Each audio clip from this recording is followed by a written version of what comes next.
कई लोग मारे गए, उसका जांच बैठा, कार्रवाई आज तक नहीं हो पाई। भिलाई स्टील प्लांट केंद्र सरकार की एक इकाई है जो छत्तीसगढ़ की कितने हितों की रक्षा करती है, नहीं कह पाएंगे। तो मेरा सवाल आपसे है, विष्णुदेव साय की ऐसी कौन कौन सी काम है जिसको आपको लगता है जिससे पार्टी को फायदा होगा? देखिए होता है, दुर्घटनाओं को व्यक्ति से नहीं जोड़ा जाता कि ये कोई पैमाना नहीं है कि उनके कार्यकाल में कोई दुर्घटना हो गई, ठीक है, तो उसके जिम्मेदार वो हैं। इस प्रकार से कोई बातें नहीं होती है। अनेक इन 60 सालों में नहीं कह रहा, मैं ये नहीं कह रहा हूं, कांग्रेस पार्टी, मैं कह रहा हूं उन्होंने दोषी होगा, ऐसी बात नहीं है।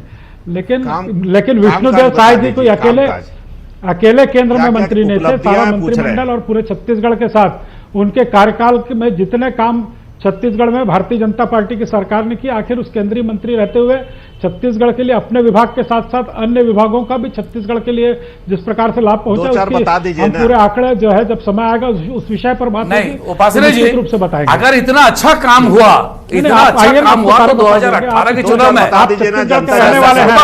उपासना जी नहीं जानते तो राजनीति छोड़ दीजिए, आप राजनीति छोड़ दीजिए जब इतनी बात नहीं जानते। एक सेकंड, मैं आप दोनों को मैदान छोड़ दूंगा सर, छाबड़ा जी को भी कर दूंगा। मेरा एक सवाल है आपसे, अगर उस वक्त की केंद्रीय मंत्रिमंडल अगर बेहतर छत्तीसगढ़ के लिए काम किया था तो फिर छत्तीसगढ़ में आप 15 साल के सत्ता में रहने के बाद 14 सीट में सीमित कैसे हो गए और कांग्रेस को 2/3 बहुमत कैसे मिल गई? अगर जो बीजेपी की सरकार रही केंद्र में, उन्होंने बेहतरीन काम किया और छत्तीसगढ़ सरकार ने अगर बेहतरीन काम किया था।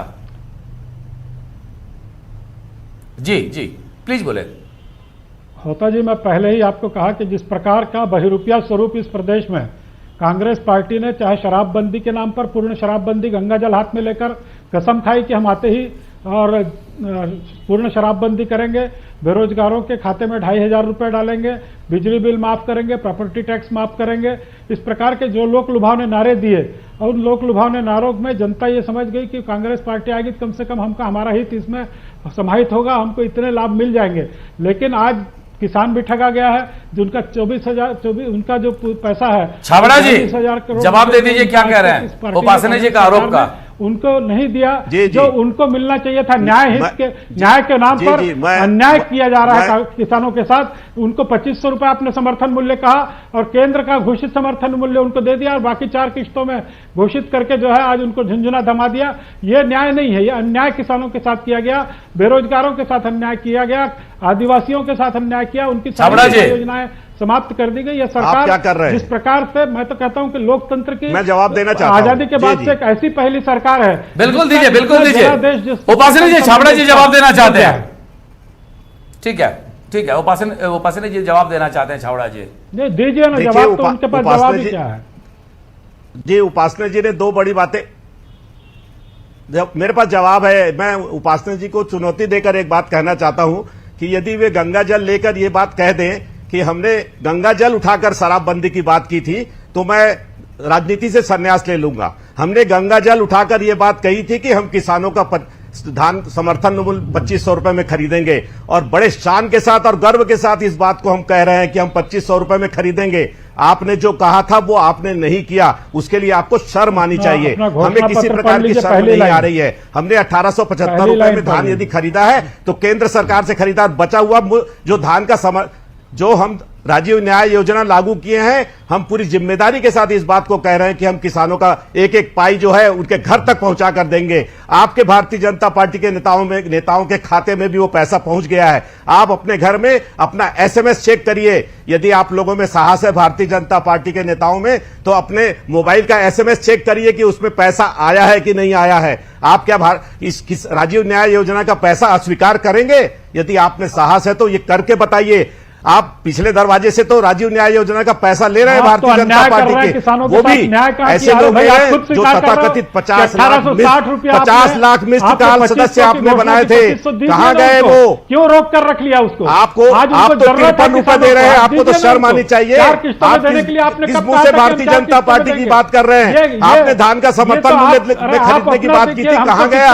आप झूठ का पुलिंदा है। भारतीय जनता पार्टी अब कुछ कहने के लिए छत्तीसगढ़ में नहीं बची है। खुले भारतीय बाजार जनता कर पार्टी दिया को कि आप समझ जहाँ जाना चाहिए वहाँ बेचे, कि एक जो मूल्य कुशल निर्धारित नेतृत्व करना छत्तीसगढ़ में चाहते आ हैं। गया है, हम तो जो किसानों भारतीय के लिए जनता दरवाजे पार्टी खोल के दिए सारे हैं। मंसूबे आप क्या नाकाम कर कर रहे हैं? देगा, क्योंकि छत्तीसगढ़ की जनता जिस तरीके से भारतीय जनता पार्टी को केवल नकार चुकी है मारने का और काम 14 और सीटों केवल में ला चुकी है, विज्ञापन विधानसभा के करने, चुनाव में न्याय परास्त योजना कर के नाम चुकी पर है, पूरे देश के नगर में निगम में करोड़ों नगर रुपया निगम फूंक के दिया चुनाव में आपने आईना छत्तीसगढ़ दिखा का। चुकी है, छत्तीसगढ़ को पंचायत कर्ज के चुनाव में तहत पीछे डुबाया कर जा रहा चुकी है। है। अब क्या कर भारतीय रहे हैं जनता आप पार्टी को छत्तीसगढ़ के साथ? छत्तीसगढ़ में कोई भी यही जानने न्याय वाला कर नहीं रहे हैं। बाबूलाल शर्मा जी, इस बात को भारतीय बाबूलाल जनता शर्मा पार्टी जी, का मैं नेतृत्व समझ फाइनल चुका कमेंट। है। इसीलिए उपासना जी, एक भारतीय जनता सेकंड। पार्टी को- छाबड़ा जी, एक भारतीय सेकंड। जनता पार्टी का बाबूलाल जी, की प्राथमिकता में छत्तीसगढ़ नहीं है। बाबूलाल जी, मेरा एक सवाल है, क्योंकि हम आखिरी पड़ाव पे हैं, 30 सेकंड में मैं आपसे एक जवाब चाहूंगा। क्या विष्णुदेव साय पार्टी की अंदरूनी कलह से पहले निपटेंगे या कांग्रेस पार्टी से पहले निपटेंगे? प्राथमिकता क्या रहेगी बाबूलाल जी? देखिए, अंदरूनी कलह से भी निपटना होगा और कांग्रेस से भी निपटना होगा। दोनों काम उनको पैरेलली करना पड़ेगा, क्योंकि वो जो है किसी की पसंद से आज अध्यक्ष बने हैं। अच्छे व्यक्ति है, वरिष्ठ हैं, सौम्य है, सरल है, ये अलग मुद्दा है। लेकिन कांग्रेस जिस दिशा में भूपेश बघेल के नेतृत्व में आज काम कर रही है और जिस तरह से लोकप्रियता का स्तर उसका बढ़ रहा है, उससे वो कैसा मुकाबला करेंगे, उसकी रणनीति उनको अलग से तैयार करनी पड़ेगी। मैं इस बात को कह रहा था, ये लॉयल्टी अलग बात है, लॉयल्टी जी, उन्होंने जी। शो की है और हाईकमान में भी ठीक है, सफल रहे ठीक है हैं। बाबूलाल जी, लोकल जो आज तो समय हो गया है। ठीक है बाबूलाल जी, आज तो समय हो गया है। हमारे तीनों मेहमान महेंद्र छाबड़ा जी, सच्चिदानंद जी उपासने जी और बाबूलाल जी शर्मा, तीनों का बहुत बहुत धन्यवाद। देखना होगा विष्णुदेव साय के सामने सबसे बड़ी चुनौती क्या है। क्या टुकड़े टुकड़ों गुटों में बटा हुआ बीजेपी को एक साथ रखना, क्या इस तरह की जो स्थिति निर्मित हुई है कि पिछले 1.5 साल में एक भी बड़ी आंदोलन को खड़ी नहीं कर पा रही है बीजेपी, उसको आगे लाना, संगठन जो लगभग शून्य हो गया है उसको मजबूत दिलाना, या फिर मजबूत कांग्रेस से लड़ना।